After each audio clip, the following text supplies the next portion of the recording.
CPM-ഉം മുഖ്യമന്ത്രിയൊക്കെ ചോദിച്ചു വാങ്ങിയ പ്രതിസന്ധിയാണ്. ഉണ്ടായ പ്രതിസന്ധിയല്ല, അവരുടെ ചെയ്തികൾ മൂലം ചോദിച്ചു വാങ്ങിയ പ്രതിസന്ധി തന്നെയാണ്.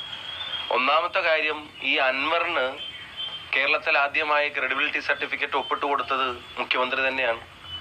രാഹുൽ ഗാന്ധിക്കെതിരെ പോലും സംഘപരിവാർ മാതൃകയിൽ വൃത്തികെട്ട അധിക്ഷേപം നടത്തിയപ്പോൾ അതിനെ ഓൺ ചെയ്ത് മറുപടി ഉണ്ടാവുമെന്ന് രാഹുൽ ഗാന്ധി ഓർക്കണം എന്ന് പറഞ്ഞിട്ട് ബ്ലാങ്ക് പേപ്പറിൽ അൻവറിന് ക്രെഡിബിലിറ്റി സർട്ടിഫിക്കറ്റ് ഒപ്പിട്ട് കൊടുത്തത് മുഖ്യമന്ത്രി തന്നെയാണ്.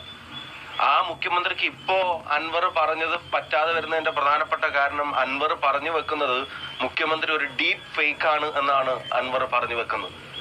ആ ഘട്ടം വരെയും ഈ പറയുന്ന വൃത്തികേടുകൾ വിളിച്ചു പറയുന്ന ആളുകളെയൊക്കെ സ്പോൺസർ ചെയ്തും ചേർത്ത് പിടിച്ചും അതിനൊക്കെ ക്രെഡിബിലിറ്റി സർട്ടിഫിക്കറ്റ് ഒപ്പിട്ട് കൊടുത്തും അതൊക്കെ പരമാവധി ഉപയോഗിച്ചും മടിയിലിരുത്തി പാലൂട്ടി വളർത്തിയും പ്രതിപക്ഷ നേതാവിനെതിരെ ഉൾപ്പെടെ മുഴുവൻ തോന്നിവാസങ്ങളും വിളിച്ചു പറയുമ്പോഴൊക്കെ എല്ലാ പിന്തുണയും കൊടുത്തിരുന്നിട്ട് ഇപ്പൊ ഉള്ളിലെ കാര്യങ്ങൾ പറയാൻ തുടങ്ങിയപ്പോ, അത് അവരുടെ തടിയിൽ തട്ടാൻ തുടങ്ങിയപ്പോ, ഞാൻ നേരത്തെ സൂചിപ്പിച്ചതുപോലെ ക്ലിഫ് ഹൗസിന്റെ മേലെ ആ മരം ചായാൻ തുടങ്ങിയപ്പോഴാണ് മുഖ്യമന്ത്രിക്ക് അൻവറിനെ പറ്റാതായത്.